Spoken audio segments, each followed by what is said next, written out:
All right, we're gonna start right on time.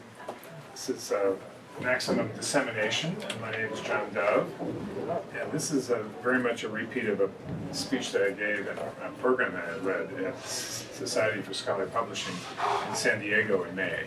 And there it was 300 people in standing room only.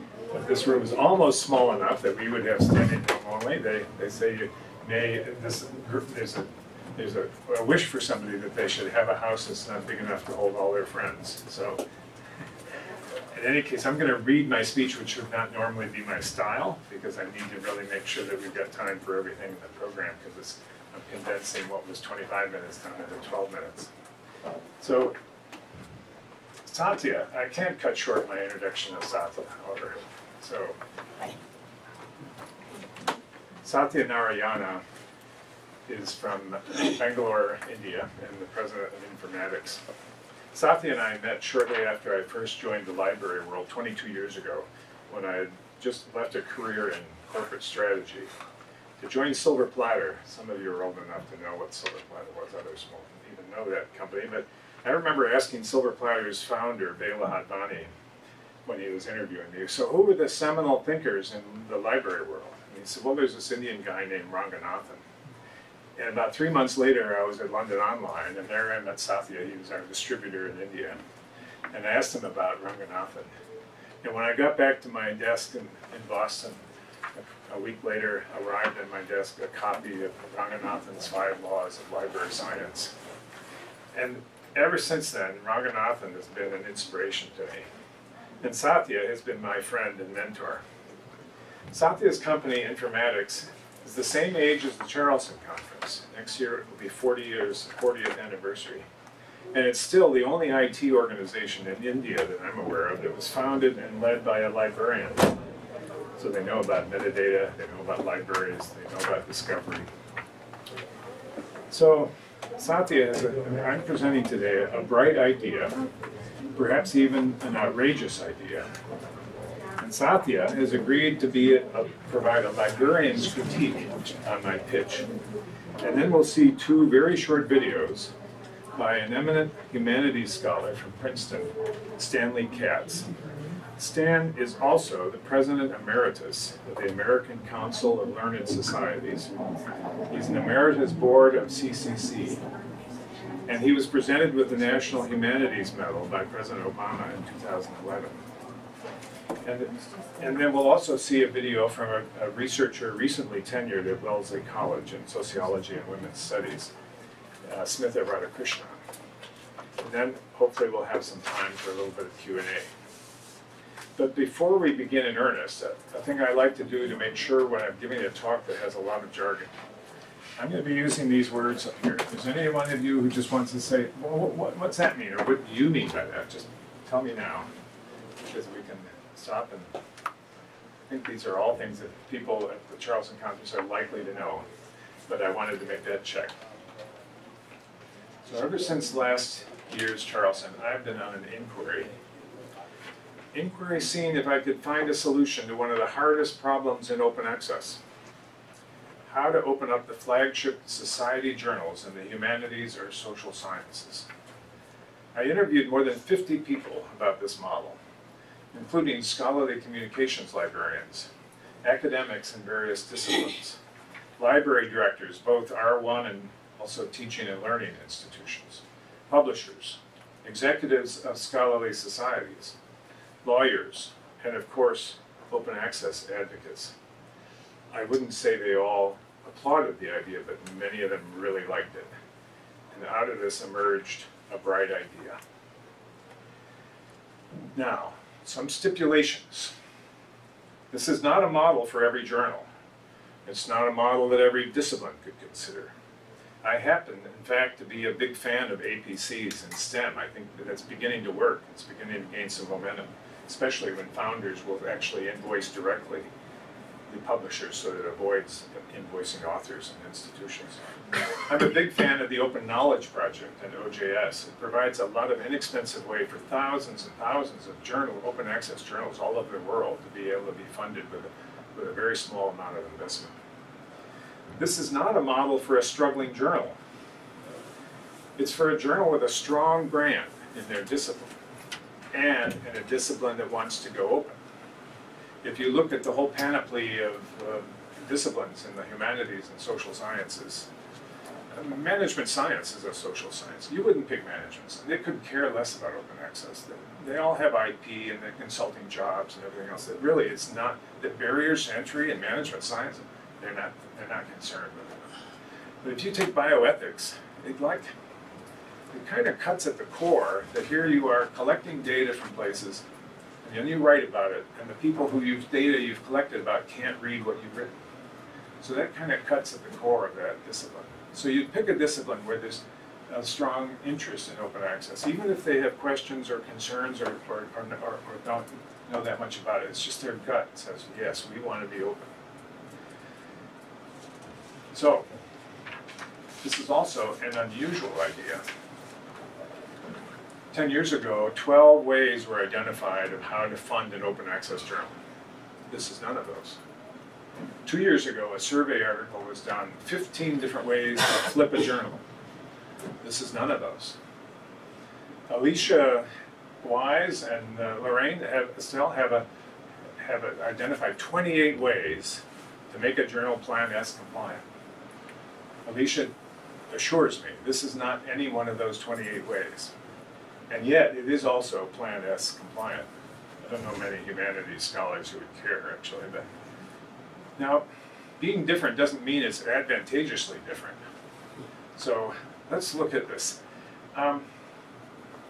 This is more than just a model and a bright idea. It's also an attitude. Now, when I say attitude, as I pursued this inquiry, I found myself often channeling a librarian who many of you may know. Her name is Chris Borg. And I only met Chris once back in 2013. She was at Stanford then. She's now the library director at MIT. And that was at a meeting of acquisition librarians up at Timberline Lodge, just 75 of us for 3 days. I'm not an acquisitions librarian, but that's who mainly go. Her keynote speech was a call out to acquisition librarians to pursue what she called a courageous acquisition strategy. It really stuck with me. You think of the acquisitions as kind of, well, a lot of numbers, like kind of dull. What's the courageous acquisition strategy? That appeal to be courageous in your job has stuck with me ever since. I'll often ask myself, and occasionally others, what would be a courageous way to do this? Being called on to be courageous, in a sense, is why are we doing this? What are our core values? How can I personally make a difference for now and in the future? So I think in some ways this kept recurring to me as I started thinking about this model. So let's first enumerate why scholars in a specific discipline would want to go open. The paywalled system creates all kinds of marginalized groups, whole groups of people, whole groups of countries, whole groups of libraries. Emerging scholars are an example. I met a young man who got his PhD in comparative literature and was applying for various tenure positions. I don't know if you're familiar with that, but they tend to have 400 applicants for one job. So he missed 1 year, he missed another year. He was teaching Spanish in high school, not that that's a bad thing to do, but it wasn't his career in mind. And he had to get an adjunct position 20 miles away so that he could actually continue to have access to the literature. So here we've trained somebody up to their PhD. Good end of the story, he got a tenure track position and got tenure. But for that period of time, he was completely an unaffiliated scholar. And there's all kinds of reasons why people become unaffiliated. Some by choice and some not by choice. One kind of such category are people who are retired. And I interviewed some people who were retired and even though they were at a high level in their university, did not have access to the literature. They had an office, but no access. Or they were about to retire and the one thing they wanted was access. Not to continue doing work. But some of the people they'd mentored would be writing articles and they'd want to be able to read them and give feedback. So, and indeed, under-resourced libraries. And there's not a library anywhere that isn't under-resourced in some discipline or another. So these are all the people that are excluded by a paywalled system. And it kind of goes against a lot of academics' sense of fairness, particularly in a discipline that feels an instinct to go fair. Now, replacing that paywall system with APCs completely resolves the marginalization of readers and learners. But it then marginalizes some of the same categories now as authors. So it's not an answer for these. These are not disciplines that have funding agencies. They don't have governmental urgency, like we've got to solve this Shakespeare dilemma before the end of the year or our country will be left behind. And so there's not access to kind of funds that would pay for APCs and other things. So now there are models without APCs, but as far as I've been able to determine, they all transform the journal operations from a profit center into a cost center. And then that cost center needs to be supported by what they call Samaritans and freeloaders. So now you're caught in the business of, you used to be making money from this, and now you've got to be recruiting enough Samaritans that they don't, you don't get overwhelmed with all the freeloaders. So this is not necessarily a good model either for these societies. These are successful journals. They're doing well, or reasonably well. So, what to do? How about changing completely the relationship that the publisher has with an author? Now, I think you all know, you've said you know Sugar Romeo. I'm sure you don't show it to any academic. It'd be so confusing. And none of my family would look at it at all, I'm sure. And, but it does say that 81% of all scholarly journals worldwide, and there are over 2,000 listed, acknowledge that the author can share their some version of their accepted manuscript. And there's actually a lot more, but this is just a number where the automatic curation of the Sherpa Romeo system is able to garner the right information from the website to verify that it's one of their green, yellow, or blue, I forget the colors. So now how many scholars actually do share? Very few. Among the people I interviewed, only if they were library researchers did they know much about that their publisher allowed them to share. Most do not. Some people will stand up and say, I'm sure my publisher would not allow it. I've seen it at meetings. So, now what would a courageous society of publishers do? Why not this?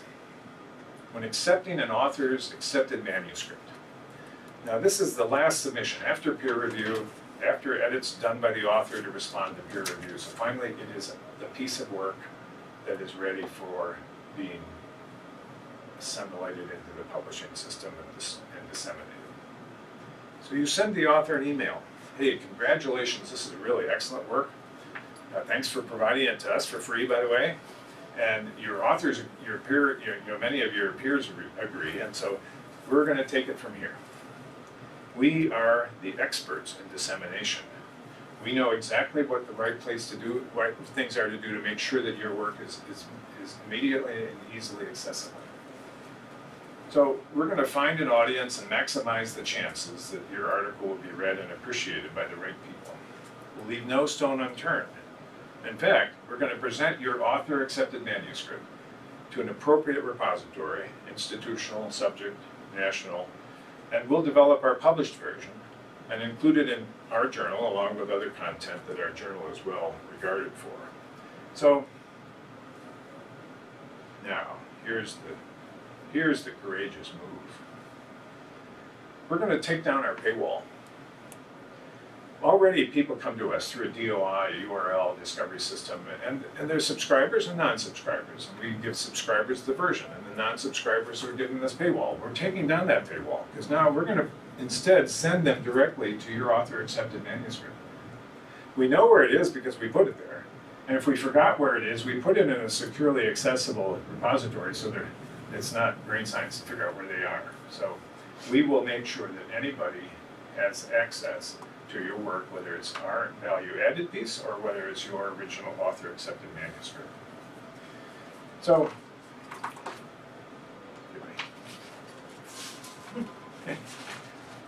so one click, and they're either at the published version or your submitted manuscript. Now, what does this mean for the publisher? You keep all your sales and subscription processes in place just as they are today.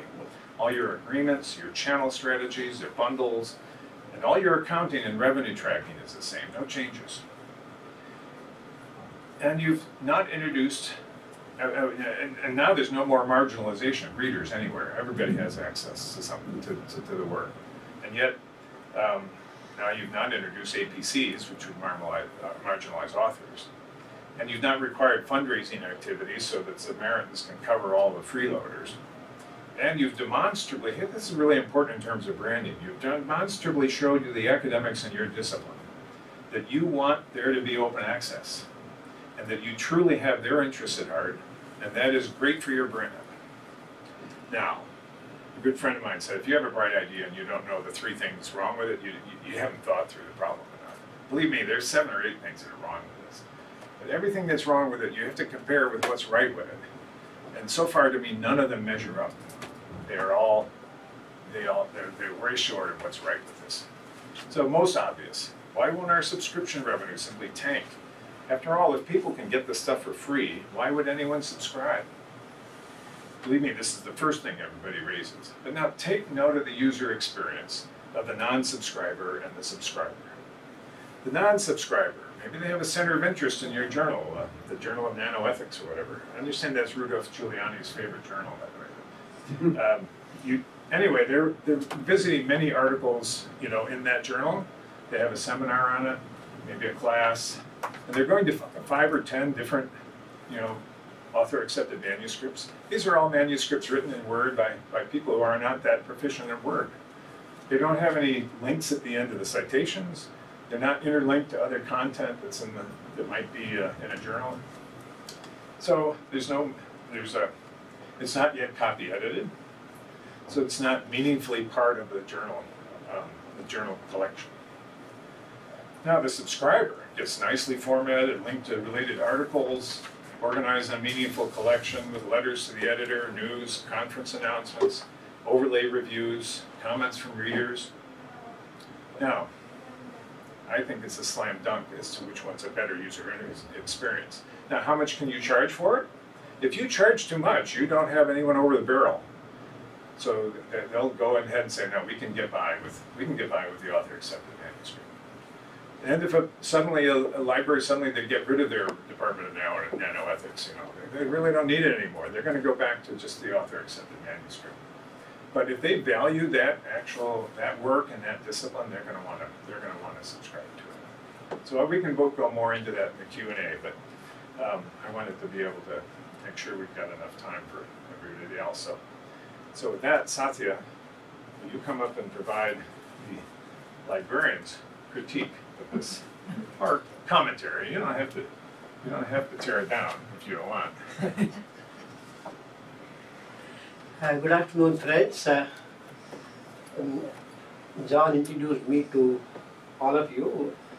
Thank you, John, but that is a very liberal and a bit of an embarrassing introduction because I'm really, it's a tall order introduction saying I can be your mentor, I'm your mentor.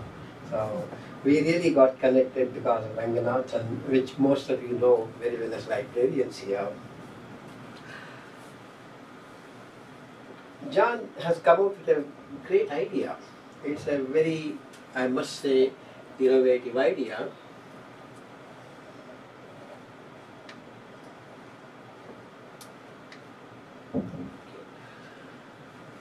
I come from Bangalore, and a company which I'm managing, which I promoted 40 years ago, called Informatics India.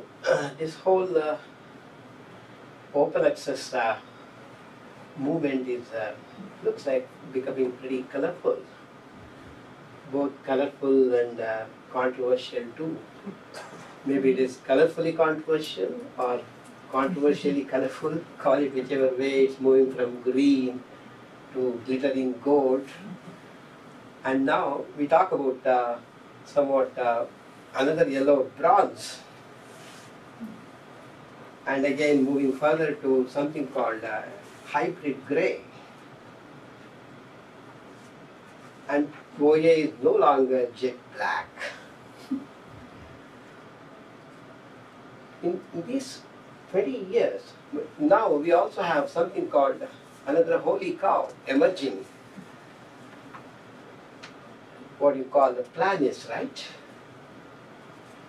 And planners, that's something it will be no worry for authors. They don't have to pay any fee, no worry for library, they don't have to buy journals, and all users will get access to it because the whole thing is funded by founders. It's almost a way of a kind of a pure socialism.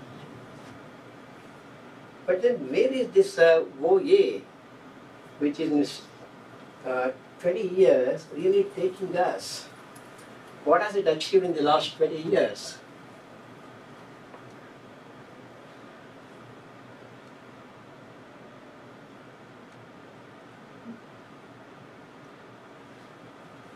Now, if you look at what it has achieved in the last 20 years, it's pretty interesting and also quite significant. 30% of the articles are available out of what is published with DOI tagging. And I know that 37% of the articles published in 2018 are all available completely free, which comes from a product we have called JGate, where we don't really provide link to what is in the institution repositories. And what is interesting is OA has really positioned as a dominant force in the community. 18% of the papers receiving the 18% higher citation than the average one. And what John mentioned, very interesting, is 81% of the Sherpa Remio listing allows putting in some form in the institution repository. All publishers agree for it. But even then, if you look at it, what's the revenue level?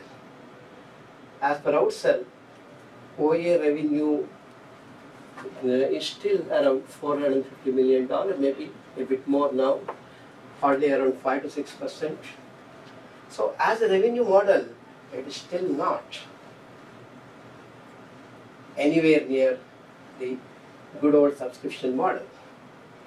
But that's really not green OA. If you look at it, this is coming from what you call gold OA or hybrid OA. We still don't have clear enough data also to make an assessment. So in effect, I would say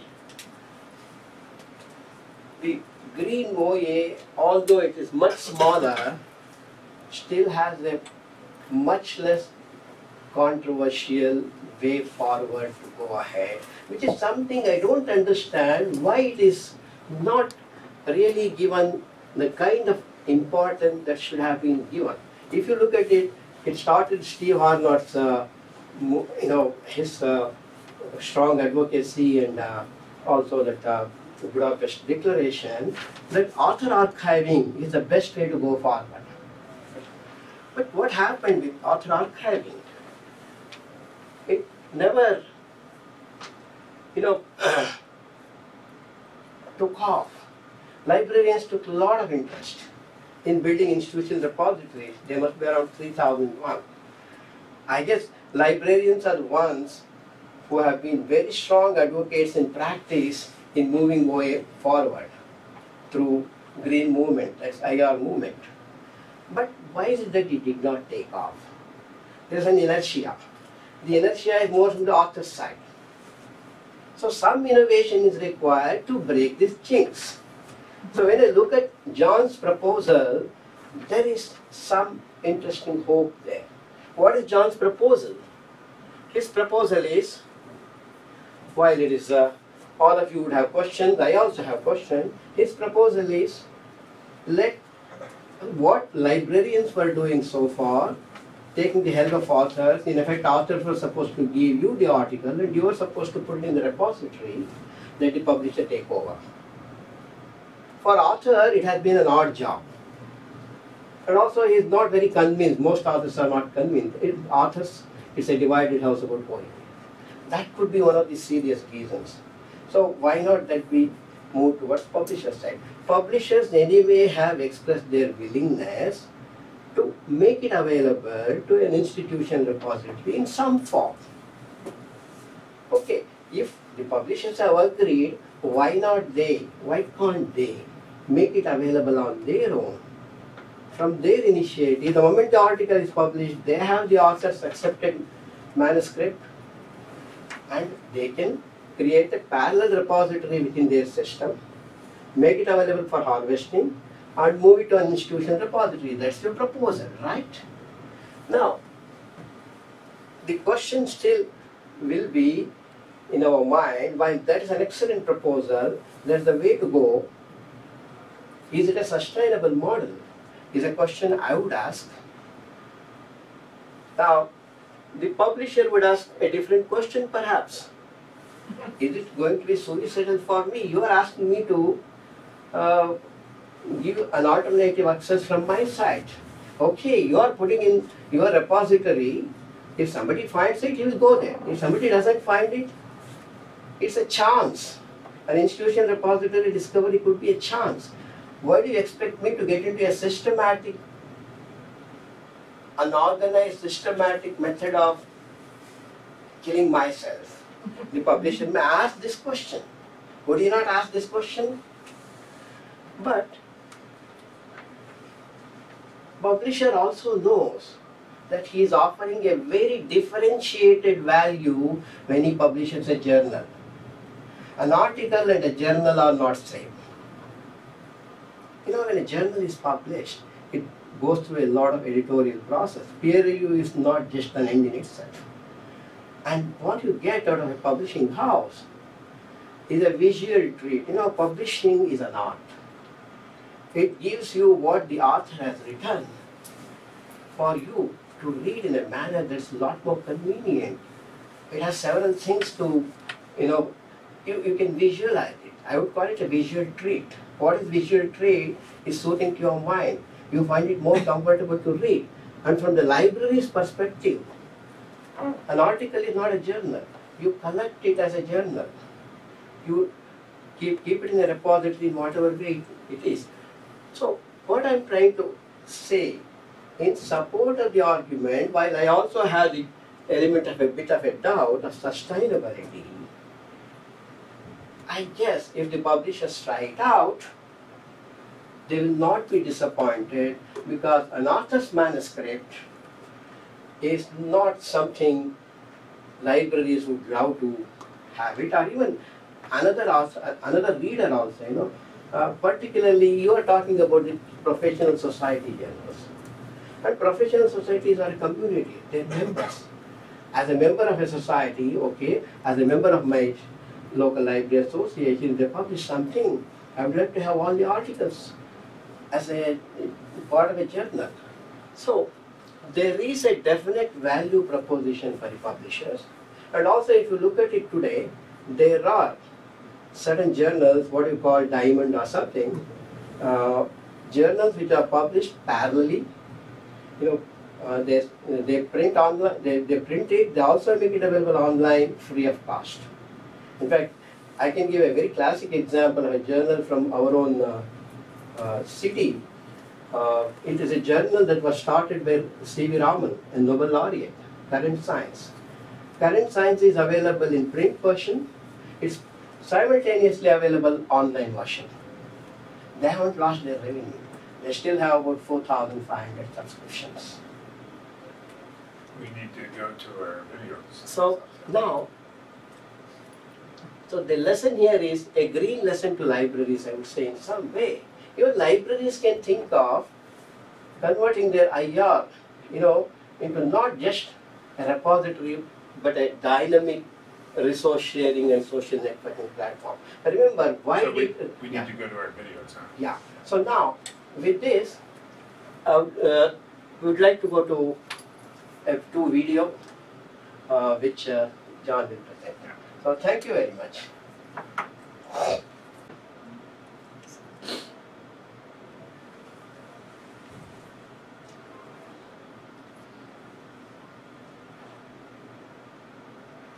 You can tell us what the videos were about?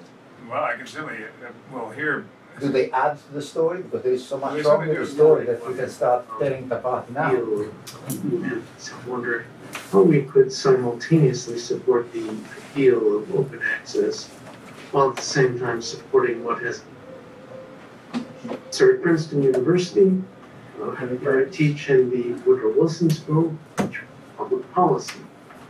And for 11 years, from 1986 to 1997, I was the president of the American Council of Learned Societies in New York. I'm painfully aware of the financial challenges to humanities societies, and for a long time, many of us in the humanities have wondered how we could simultaneously support the ideal of open access while at the same time supporting what has become the traditional humanities article publication model, subscriptions. Our journals, and indeed our professional societies, have been supported by subscriptions and memberships, but we have not benefited from the mostly federal research subsidies available to scientific journals. Our understanding has been that if the content of humanities journals was made freely available through open access, then the economic model for support of the journals would disappear. No subscriptions, no journals, was our historical understanding. The problem has been exacerbated over the last generation of scholarship by the rapidly increasing specialization of humanities scholarship, and therefore the steady increase in the number of humanities journals, along with a corresponding decrease in the number of subscribers to individual journals. The total number of humanities scholars has been at best steady state, and there's a limit to the number of paid subscriptions each scholar can afford. This has meant that most humanities scholarly societies have resisted the call to move to open access, even of the green variety, despite the political appeal of the open access ideal. The problem has been to discover a mode of free access that would not endanger humanities publication model. And it now appears that maximum dissemination may provide a realistic alternative. The idea, as I understand it, is to provide manuscripts accepted by a scholarly journal to open repositories so that they would be freely accessible through traditional modes of access. The open repositories would be such archives as institutional, subject, or national repositories, which are recognized to be sustainably accessible. Publisher would then direct non-subscribers to the appropriate archive. There would no longer be any paywall, and this approach would provide full access to the scholarly content for any non-subscriber. But subscribers would still receive value for their dues, since they would have access to a more formidable, robust version of the presentation, including full formatting, links to other related content relating to the article, and to the professional context of the article. The bet here is that this enhanced presentational value will be enough to induce the potential subscribers to maintain their subscriptions, even though any potential reader would have free access to the basic content. That's the idea, and to me it seems to be a quite possible way for us to move forward in an open access world. Thank you for hearing me out.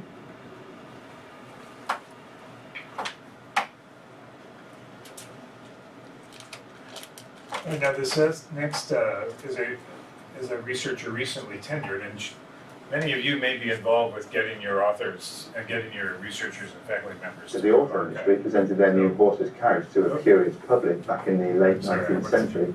And they say it all laughed and asked what was the point of a noisy, expensive and dangerous contraption that can only travel at the speed of a horse.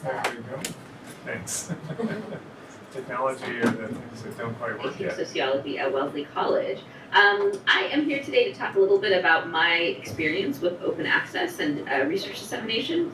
I became aware of the issue in 2013 when I produced a MOOC for the edX platform on behalf of Wellesley College. It was called Introduction to Global Sociology.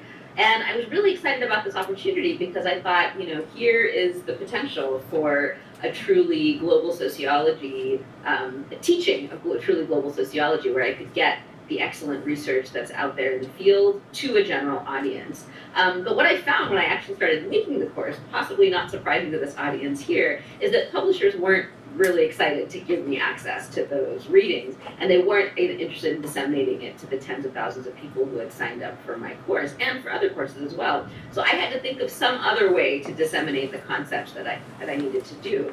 But although I did end up finding a workaround for that, it really brought my attention to the fact that my own work really wasn't going to reach the audience that it needed to reach either, right? That if I couldn't get these texts that I wanted to disseminate for this course out, then I probably couldn't get my own research out there either. That there are scholars in other countries, that there are people right here in the US without institutions that can afford expensive subscriptions to journals, that are literally not getting any type of access to my peer-reviewed research publications, which, there's an ethical obligation, right, as someone who's conducting research, and there's also a more instrumental one, which has to do with the fact that once, if my work could reach a wider audience, then maybe it would get cited more, people would read it more, and it would enter into public conversations, which is part of my mandate as a scholar.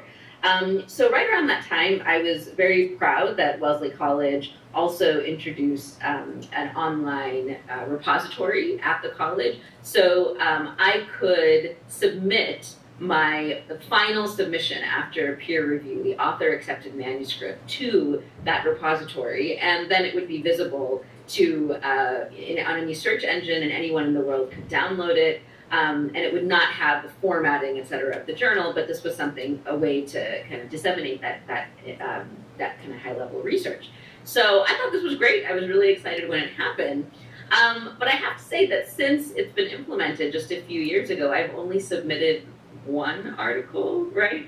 And this was because when it actually came down to it and I actually published the paper, it was quite difficult to figure out which version of the 15 versions that I had submitted was the correct, final submission after peer review from my side that was appropriate for the repository. I couldn't identify it, the author-accepted submission. So, and I also wasn't sure what language to include on that submission. I knew that I needed to make sure that I referred to the actual publication. I didn't want to do it too soon. Timing was also an issue. I didn't want to do it too soon before the journal publication was actually released. If it's too late, that also, I guess too late, better late than never, but I hadn't gotten around to that either. So I've managed to put one of my recent publications online, but really haven't done it for all the other publications that I have, which means that I'm really missing out on an audience there. I think for me as an author, having an option where the publisher would themselves flag the appropriate version of the paper, that author-accepted manuscript, and maybe just provide me with a button that would say deposit, and it would go to the appropriate institutional repository, whether it's at Wellesley College or even some of the other open access repositories that are out there that I've only recently become aware of. That would certainly be much more helpful. As an author, by the time you get to this far in the process and you actually, it's submitted and it's off your desk, it's very hard to go back and kind of identify which the right version is and then get it into the correct repositories in a timely fashion. So I hope this perspective is useful to you, and best of luck in your work. Thanks. Great. All right. Any questions or comments? Let me start with what is good about this, which is a tiny part, and 95% is absolutely naive. It's absolutely what? Naive. Naive, yeah. I could use other words, but I try to understate. I was in the same room with Sathyanarayana. Okay. It took us 2 days to arrive there, Budapest open access. I don't wish it to anybody to be in the same room with Sathyanarayana for 48 hours. I'm still recovering. Okay, so what is good about this idea is that the way forward is to separate the AAM, okay, yeah, from the published article, yeah, right? And in fact, publishers should charge for their additional services. The AAM is I had lots of discussions with publishers that they deny this, but the cost of producing an AAM is very low, because the great bulk is peer review that is done by academics for free. There are some costs, but they are, relatively speaking, very small. So that is what is good about this idea, separating the two, okay? Expecting publishers to shoot themselves is beyond naive, okay? Is delusional, okay? Is not going to happen. Sherpa wrote here, okay, in fact, one could go even further. Essentially, anybody could put an AAM on the repository, because no publisher is going to go after you even if you signed a contract that says that you can't. So that's not the problem. The problem is the incentive for the author to do so. At the moment, the incentives are zero. Okay? So I could go on for another couple of hours. No, you but said but that's enough. Yeah. So actually, both of you brought up the same point about, and indeed, I would take it. Would you accept that if I found someone so crazy as to do it, you would not tell them? You would applaud them if they were successful. You can always find outliers. There may be societies with a very loyal following, okay? Yeah. But to propose this as a way for most societies to follow. No, I don't propose it for most societies. No, okay, if you're proposing for a couple of societies with an incredibly loyal followership, well, that's a start. That'll be a start. So yeah, let me just share with you one comment that came from the audience in San Diego. A man got up and said he had an $11 million annual term in a scholarly peer-reviewed journal program, and he did something 4 years ago much more risky than what I'm describing. He has gone free to read on publication day, the fully formatted version. And he has not lost any, his revenue from subscriptions has remained the same these last 4 years. Now the reason is because actually more people see what he has to offer, they actually want to subscribe to the journal. But nobody has to, because in fact it's all free to read. So he has done this with even more risk than what I'm describing. So I think that if the publisher thinks about it, that in fact it's not the risk that they think it is. Now, when you describe what's the barrier is we need to be able to get academics to do this. I agree with you, but you can see from Smitha's description, it's not, what's holding her back is not her enthusiasm about open access.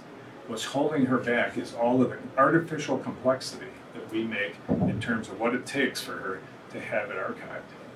Now, you mentioned the possibility of where publishers committing suicide.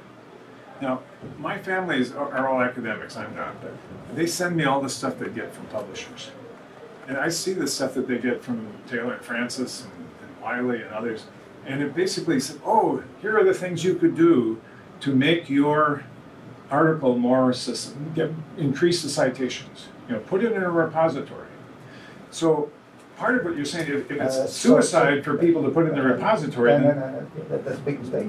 You can only cite the published article, not the repository. No, I understand that, but they say that you will increase your citations. That's right. Yeah. No, they'll say you increase your citations by putting your author accepted manuscript into a repository. The data is not there. No, the path from putting stuff on a repository. You have two control groups. One does and one that doesn't. The read to citation increase is minimal. So my point, what I'm trying to get my point out is, which is we've all seen publishers encourage authors to put their author-accepted manuscript into institutional repositories. They tend to speak out of both sides of their mouth at the same time. But if you're saying that it's suicide if everybody agreed, then why wouldn't they say, yes, you should put your manuscript in there, but don't too many of you do it, and please don't all of you do it, or otherwise we're going to die. That would be a really cynical position. I'm from IEEE, we're a publisher, right? Yes. I understand with most journals, I think we allow author to self-archive, right? And so I think currently, many authors, they do not, we don't know the percentage, right? It's low. It's deposit in institutional libraries, and if they are deposited there, they can be found, right, through Google Scholar, all kinds. And sometimes they put into ResearchGate, whatever, and sometimes they even put the real production version into ResearchGate, which is not good, but people do that, right? So, but what we're suggesting is like we allow that, but what you're suggesting is like the publishers, we have to put our resources in putting these directly accepted copies, putting into institutional repositories. Yes. Do you think that's a lot of work? Of course. Yes. Yeah. Of course. There will be millions of institutional libraries. We don't even know where they are. How will we know where we're going to put them in there? So they can be automated. No. The process can be automated. It's a process. No. All right, well, we have run out of time, but if anyone else wants to continue to talk about it, I'm glad to. So, but thank you for your...